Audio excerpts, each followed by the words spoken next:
ఈరోజు దేవుని మాట ఇర్మియా గ్రంథం 23వ అధ్యాయం 29వ వచనం.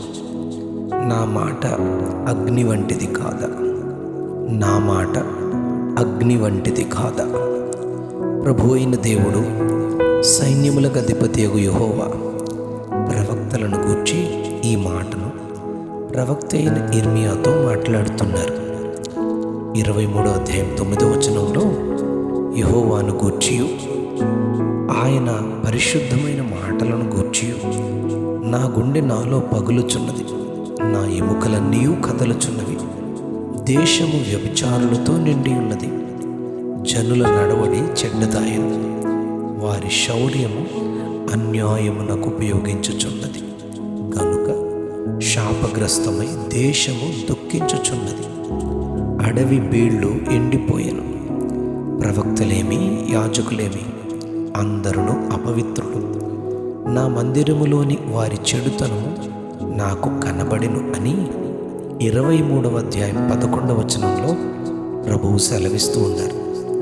23వ అధ్యాయం 17వ వచనంలో యెరూషలేము ప్రవక్తల స్థితి ఎలా ఉందో దేవుడు ప్రకటిస్తున్నారు.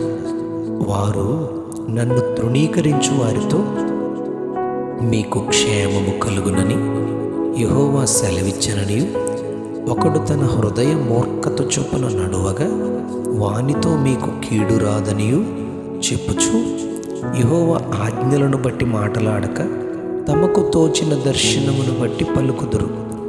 యెహోవా మాట విని గ్రహించునట్లు ఆయన సభలో నిలుచువాడెవడు?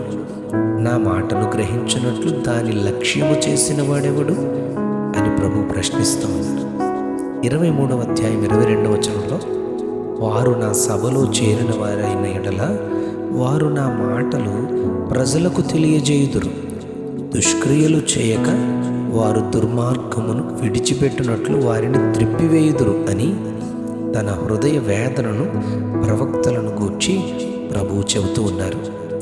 23వ అధ్యాయం 28వ వచనంలో కలగనిన ప్రవక్త ఆ కలను చెప్పవలెను. నా వాక్కు ఎవనికుండునో వాడు సత్యమును బట్టి నా మాట చెప్పవలెను. ధాన్యముతో చెత్తకు ఏమి సంబంధము అని ప్రభువు ప్రశ్నిస్తూ, ఆయన సభలో చేరి ఆయన మాటను విని ప్రకటించు ప్రవక్తలను ఆయన ధాన్యంతో పోలుస్తూ, ఆయన సభలో చేరని ప్రవక్తలను, ఆయన మాటను వినని వారికి ఆయన చెత్తతో పోలుస్తూ ఉన్నారు. అందుకే ప్రభువు, నా మాట అగ్ని వంటిది కాదా, నా మాటను విని ప్రకటించు ప్రవక్తలు మాట్లాడుతుంటే అగ్ని వలె వారి హృదయాలు మండాలి అని దేవుడు తెలియచేస్తూ ఉన్నారు. లూకా సువార్త 24వ అధ్యాయం 32వ వచనంలో యేసు ప్రభువారు త్రోవలో ఇరువురితో ఎమ్మయి మార్గంలో మాట్లాడతారు.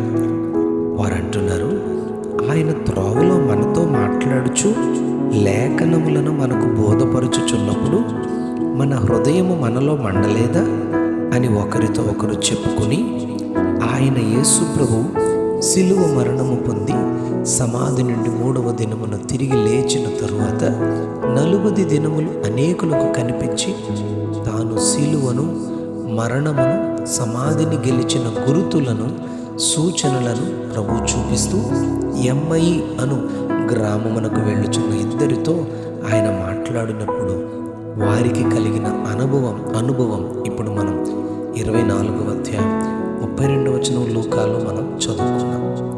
అలాగే లూకా సువార్త 3వ అధ్యాయం 7వ వచనంలో బాప్తిస్మం ఇచ్చి యోహాను తన చేత బాప్తిస్మం పొందవచ్చుచున్న జన సమూహమును చూచి మాట్లాడుచుండగా జన సమూహములోని జనులు, అలాగైతే మేమేమి చేయవలెను అని అతనిని అడుగుతారు. అప్పుడు యోహాను, బాప్తిస్మం ఇచ్చి యోహాను, 2 అంగీలు గలవాడు ఏమీ లేని వానికి ఇయ్యాలి అని చెబుతారు.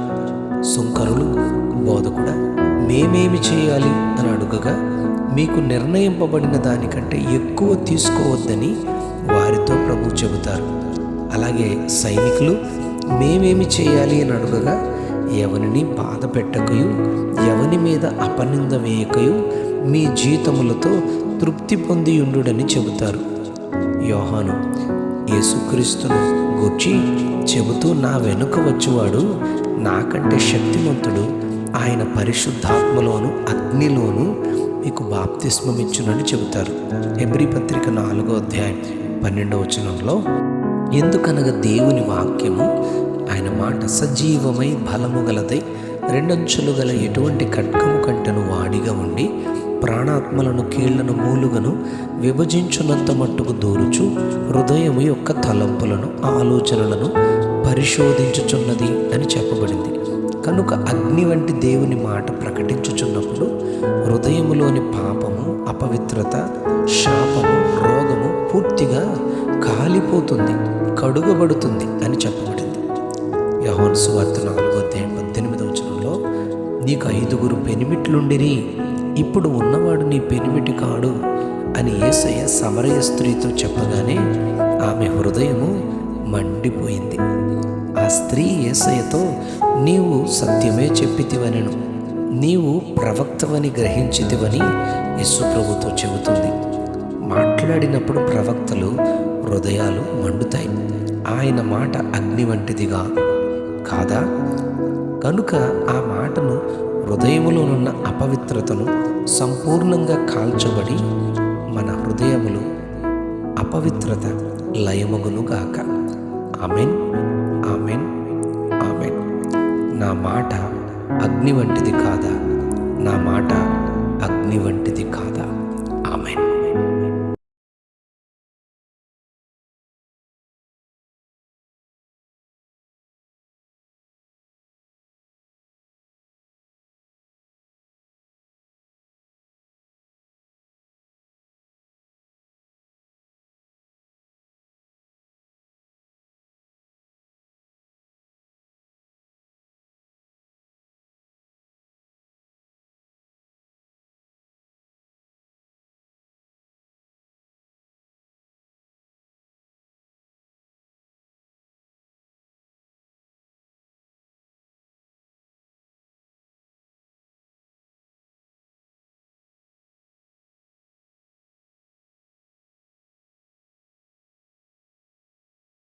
ధనాపేక్ష సమస్తమైన కీడులకు మూలము.